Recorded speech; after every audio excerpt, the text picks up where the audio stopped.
बातमी कोल्हापुरातून आहे। विशाळगडावर प्रशासनाकडून स्वच्छता मोहीम सुरू करण्यात आली आहे। अतिक्रमण मुक्त विशाळगड व्हावा अशी मागणी गडप्रेमींकडून केली जाते। याच मागणीसाठी जुलै महिन्यामध्ये काही जमावानं आक्रमक भूमिका घेत विशाळगडाच्या पायथ्याशी तोडफोड केलेली होती। या सर्व प्रकरणानंतर काही अतिक्रमणं प्रशासनाकडून काढण्यात आली आहेत, पण जुलै महिन्याच्या हिंसाचार घटनेनंतर या परिसरामध्ये संचारबंदी होती। नुकतीच ही संचारबंदी शिथिल करत पर्यटकांना परवानगी देण्यात आली आहे। तब्बल 5.5 महिने या परिसरात शुकशुकाट होता। 31 जानेवारीपर्यंत आता पर्यटकांना 10 ते 5 या वेळेमध्ये विशाळगड पाहता येईल। त्यामुळे प्रशासनाकडून स्वच्छता मोहीम सुरू करण्यात आली आहे। आता या गडावर काय परिस्थिती आहे याचा सविस्तर आढावा घेतलाय आमचे प्रतिनिधी विशाल पुजारी यांनी। पाहूयात। विशाळगडावर मी सध्या आहे आणि विशाळगडाच्या जुलै महिन्यातल्या हिंसाचार घटनेनंतर प्रशासनाने या ठिकाणच्या अवैध काही बांधकामांवर कारवाई करत सध्या ही सगळी दृश्य जी आहेत ती पाहायला मिळत आहेत। जी काही अवैध बांधकाम होती त्यापैकी काही बांधकामं जी आहेत त्यांच्यावर कारवाई करत ही सगळी हा संपूर्ण गडाचा जो परिसर आहे तो कुठेतरी स्वच्छता मोहीम करत असल्याचं पाहायला मिळत आहे। ही सगळी दृश्य आहेत। सध्या विशाळगडावर 5 महिन्यानंतर पर्यटकांना परवानगी जी आहे ती देण्यात आलेली आहे।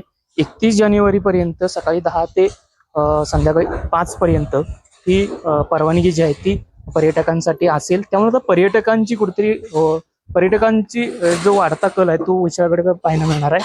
त्यामुळं सध्या या संपूर्ण परिसरामध्ये स्वच्छता मोहीम जी आहे ती सध्या सुरू असल्याचं पाहायला मिळते। जिथं अवैध बांधकामं असतील त्या ठिकाणी प्रशासनानं जुलै महिन्यानंतर कारवाई केलेली होती। काही न्यायालयीन बाबी होत्या त्या पूर्ण करून याचा पुढचा सुद्धा भाग जो आहे तो प्रशासनाकडून करण्यात येणार आहे।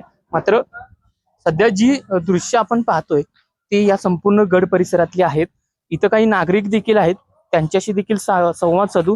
काय नेमकी या 5 महिन्यामध्ये काय परिस्थिती होती? काय नाही, आम्ही उपाशीच आहे। आम्हाला बाहेरनं किटबीट येत होते ते आम्ही खाल्लंय।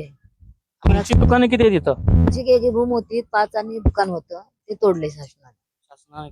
अवैध होतं का ते? अवैध होतं म्हणजे आम्ही विकत घेतलेले होते। विकत घेतले। आता मग काय पुनर्वसनाचं वगैरे काय आता काही बोललेलं नाही, काही नाही काहीच आज आम्ही 8 महिने बसून आहे। काही अवैध बांधकाम जी आहेत ती सगळी काढलेली काढलेले आहेत। आपण सगळी गडावरची परिस्थिती पाहतोय। जिथं अवैध बांधकाम असतील ती प्रशासनाकडून कारवाई करण्यात आलेली आहे।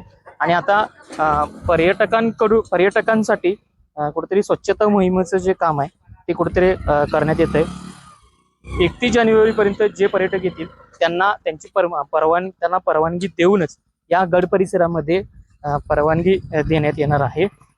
या संपूर्ण परिसरामध्ये अनेक जी बांधकामं असतील त्यांची सुद्धा चौकशी हळूहळू होणार आहे।